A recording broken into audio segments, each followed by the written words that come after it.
what the government can do is just to ensure that they reinforce that the Lake Chad Basin Commission, so that any foreign donor, or maybe the World Bank or European Union, or any other agency that is in support of that, can provide more funding so as to ensure that they dredge it and then make it more viable.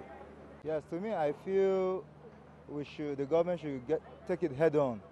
Why I say head on is not just relaxing, but the expertise are there, whom the government employs. We feel they know what is the best for this time. It's going to affect our economy as a whole, as Nigerians, and it's a very great challenge for the government to do something about it, because in the next few years it's going to be worse than this.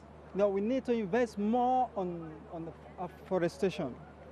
We need to invest more on irrigation. Of the Lake Chad Basin, the dam, and so many other dams in Nigeria is a recurring problem that arises from the general global issues of global warming, the issues of the problem of the general issues of El Nino that we are facing, which have led to the drying up of dams. You see, I want us to understand that Nigeria is basically an agrarian state, basically an agrarian-run economy. And when we do not look after our dams and allow our dams to dry off, the larger implication is obvious, or they are quite very obvious, that farmers are going to suffer. The generality of the people of Nigeria are going to suffer because farmers cannot be able to irrigate their farms and produce the crops that will be required. But as I said, we too are part of this.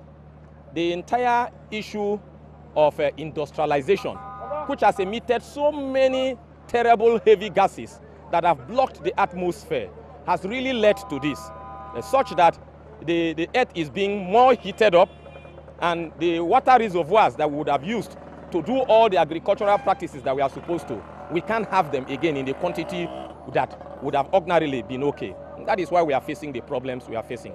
And again, you are aware that the insecurity issue in the Northeast, one of the theories is that it links it up to the issue of the drying up of the Lake Chad Basin. And that is why you find this thing mainly around those countries that border Lake Chad. Cameroon, Niger, Chad, and so many other countries, Mauritania, Mali, and the rest of those countries are suffering from this. I strongly believe that our government has to sit up to see how we can revive our dam. The river basin authorities that were established so many years ago in the government of Shagari and so many other subsequent governments are moribund as far as I'm concerned. They are underfunded, and because they are underfunded, even the Fadama projects that the federal government have brought up over time are not really working.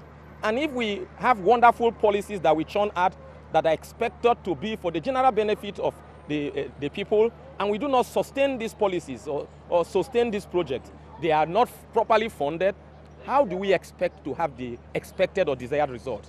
So the whole of this thing is what I would say a tripartite blame issue.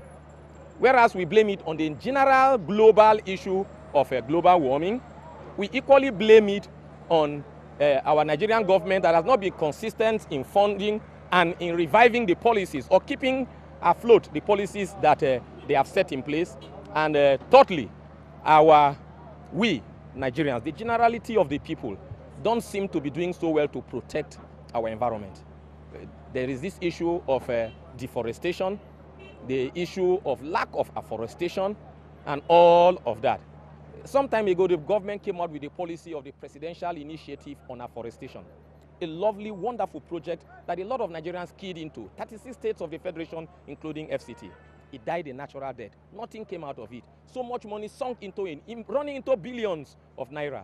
Nobody has asked any question. Nothing was done. And if we continue this way, we will just keep going around in circles, not making progress. The matter of fact, I believe is going to affect the farmers in Nigeria.